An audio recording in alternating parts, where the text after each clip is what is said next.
Hi friends, welcome to Tech HD. So in this video, I'll show you how to create Google Drive link to share files. So let's start the video. So first of all, you need to log in to your Gmail. So let's log in.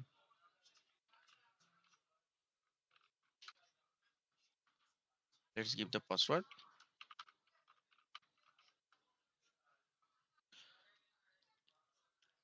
So you can see we have successfully logged in our Gmail. So from here, we need to go to Google Drive.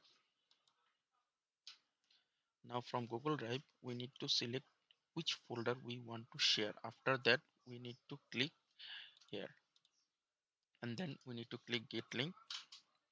From here, we need to give the access. So by default it is restricted, but you have to give anyone with the link this option.